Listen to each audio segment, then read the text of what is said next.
বহুল আলোচিত রামিসা হত্যা মামলায় আদালতের রায়ে সন্তোষ জানিয়েছে তার পরিবার, শিক্ষক, সহপাঠী এবং এলাকাবাসী। তবে সবার প্রত্যাশা একটাই, আসামিদের ফাঁসিতে ঝুলিয়ে রায় কার্যকরের এই পথ যেন দীর্ঘ না হয়। রাজীব সরকারের ক্যামেরায় সিফাত ফারুকীর প্রতিবেদন। রাব্বুল আলামিনের কাছে শুকরিয়া আদায় করি এবং মাননীয় প্রধানমন্ত্রী। একটি রায় হয়তো বিচার প্রার্থীদের স্বস্তি দিতে পারে, তবে কোনো রায়ই ফিরিয়ে আনতে পারে না হারিয়ে যাওয়া একটি জীবন। ছোট্ট রামিসা আজ নেই, ফিরবে না মা কিংবা বাবার কোলে।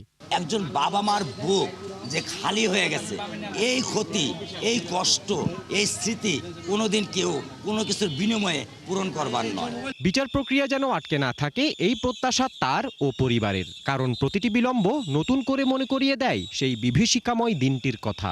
এমন নৃশংস কিছু হলে তার বিচারও যেন দ্রুত হয়, সেই দাবি রামিসার বাবার। তাদের উপরে যেন কোনো অত্যাচার বা পাশবিক নির্যাতন না হয়, এবং এই জন্য আমাদের রাষ্ট্র বা সমাজ যে ব্যবস্থা করা উচিত তারা সেই ব্যবস্থা নিলে আমি আরো খুশি হব। রামিসার মৃত্যুতেই অভিযুক্তের ফাঁসি আর দ্রুত বিচারের দাবিতে উত্তাল ছিল পল্লবী এলাকার মানুষ।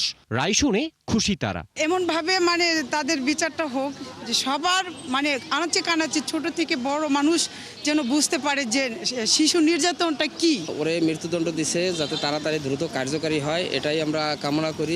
খুব খুশি হয়েছি যে ওর মৃত্যুদণ্ড হয়েছে। রামিসার স্কুলেও ফিরেছে স্বস্তির আবহ। শিক্ষকরা বলছেন, একটি শিশুর স্বপ্ন এভাবে থেমে যাওয়া শুধু পরিবার নয়, পুরো সমাজের ক্ষতি।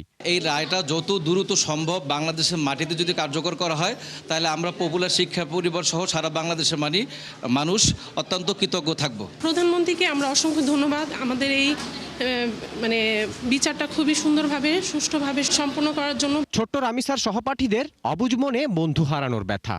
বুঝে না বুঝে তারাও নিজেদের মতো করে দিয়েছে প্রতিক্রিয়া। আমার সহপাঠীর সাথে আমার আরো ভালো সহপাঠীর সাথে হবে এবং একদিন আমার সাথেও হতে পারে। কাজটার জন্য ফাঁসি চাই। আমি তার ফাঁসি চাই, কারণ আমাদের সহপাঠীর সাথে এমন হওয়া ঠিক হয়নি। রায়ের পর স্বস্তি মিলেছে, তবে শেষ হয়নি অপেক্ষা। এখন তাই ক্ষণগণনা রায় কার্যকরের। পেছনের এই ঘরটিতেই থাকতো শিশু রামিসা, তবে আজ সবই স্মৃতি। পরিবার, এলাকাবাসী, শিক্ষক, সহপাঠী সকলের ক্ষোভ হয়তো কিছুটা কমেছে, তবে দাবি একটি, দ্রুত যেন এই রায় কার্যকর করা হয়। এরপর কোনো পুরুষ যদি কোনো নারী কিংবা রামিসার মতো শিশুর দিকে খারাপ নজরে তাকায়, তাদের স্মরণ করতে হবে ঐতিহাসিক এই দিনটির কথা। ধর্ষণের শাস্তি কতটা ভয়াবহ হতে পারে। সিফাত ফারুকী, ৭১, ঢাকা।